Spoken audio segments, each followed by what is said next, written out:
Hundreds of racers from across the country will put their skills to the test at next weekend World Series of Ice Drags.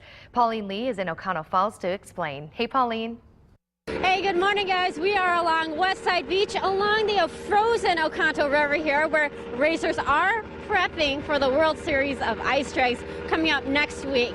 And we're learning more about it. We've got the race director here. Good morning to you, Andy. Good morning. How you doing? It's a very chilly morning, but a good morning, right? Yeah, it's a little chilly out here, but that's the way it goes up here in racing. Let's talk about the big race next week. Let's talk about what it is.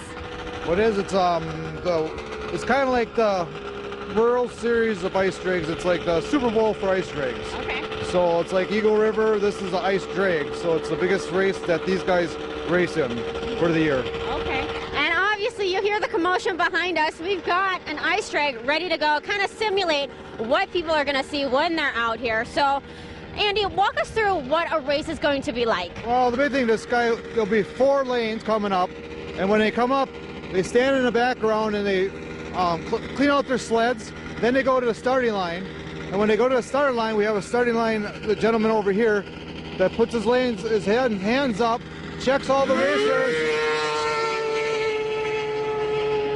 And he took off a little sooner, but they watched the tree. It's called a porter tree, and the porter tree shows all the lights, red, yellow, and then green, and green means go.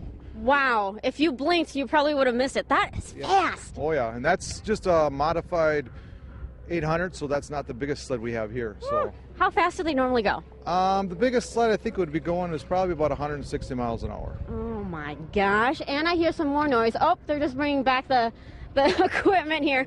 But for the race, for people who want to check out the race, give us details, dates, times, when they can come out. Okay, well, Friday starts the race. 8 o'clock in the morning, we're going to have registration.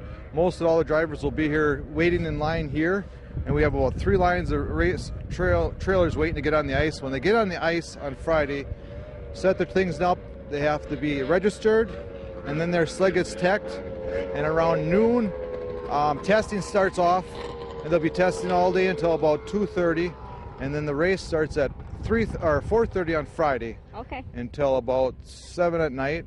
And then Friday night we have a DJ going on with a tent, heated tent over here with beverages and thing. And then Saturday. Big day for racing. Big day. Big day. And this race actually draws people from all across the world, actually, and thousands of spectators. So just head to our website, fox11online.com, for all the information.